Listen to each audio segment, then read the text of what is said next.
يا صباح الفل عليكم حبايبي، عاملين ايه؟ يا رب تكونوا بخير.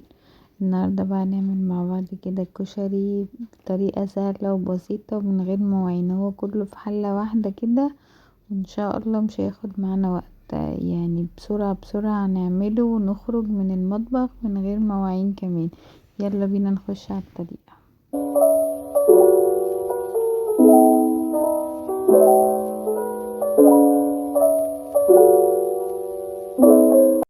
بص، انا هنا جبت كوبايتين من العدس كده، غسلته ونقعاه في ميه، وده نص كيلو طماطم، ودول كوبايتين رز. انا بحب اعمل رز قد العدس.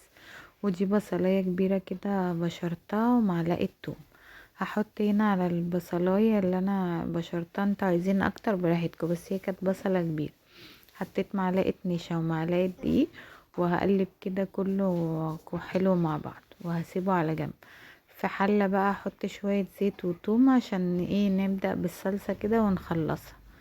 يبقى ده زيت، حطيت فيه معلقة توم كبيرة كده، هنزل عليها بمعلقة خل برضو كبيرة.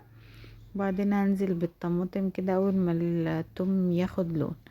هحط مكعب مرقة وملح وفلفل وكمون، كله نص معلقة، يعني نص معلقة ملح، نص معلقة فلفل، نص معلقة كمون، وطبعا ما ننساش معلقة السكر عشان ايه؟ حموضة الصلصة.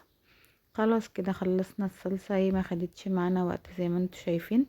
نغطيها بقى ونسيبها تعيش حياتها، ونعمل البصل اللي احنا عملنا عليه ايه؟ معلقة نشا ومعلقة دقيق، عشان يقرمش معانا كده ويبقى حلو زي اللي بنجيبه من بره. وخلاص طلعناه بقى وسبناه يهدى. في حلة كده نحمر بقى الشعرية، انتوا عايزين كيس نص براحتكم. انا بعد ما الشعرية حمرتها كده نزلت بالرز. احنا قلنا الرز قد العدس، كوبايتين وكوبايتين.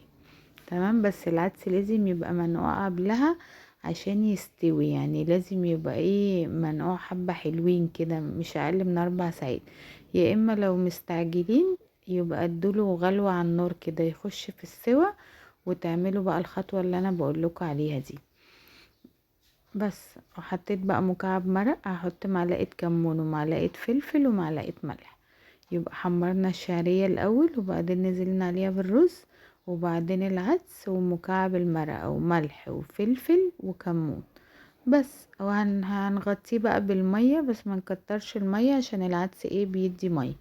يعني هو احنا حاطين كوبايتين عدس وكوبايتين مية، هنديهم ايه؟ 3 كوبايات من المية المغلية. ونوطي بقى ونسيبها. نعمل بقى الدقة مع بعض. معلقة توم عليها معلقة توم عليها ليمونة ومعلقة خل وملح بقى وفلفل، وننزل بمية مغلية ونقلب الدقة. بصوا ما خدتش معانا وقت. ودي كده ايه؟ انا بحب اعمل الشطة كده بمعلقة شطة، وقطعت فيها طماطم، واخد من الصلصة اللي انا عاملاها، يعني كله واحد. يعني معلقة شطة عليها الطماطم دي، وهاخد كبشة صلصة تبقى احلى شطة معانا. وهنا كان الكشري بقى استوى، بصوا طالع مفلفل وجميل ازاي، وكله في حلة واحدة. انا ما عملتش اي حاجة بره غير ان انا سلقت كيس مكرونة بس. وبألف هنا وشفا. بصوا ما خدش معانا وقت بقى، وكان طالع مفلفل بقى وجميل، يعني بصوا بيتحدث عن نفسه. بجد تحفة، جربوها يعجبكم جدا، وما خدش معانا وقت ولا مواعين ولا اي حاجة. وبس كده حبايبي، خلصنا فيديو النهاردة، اتمنى تجربوه يعجبكم. اشوفكم فيديو جديد.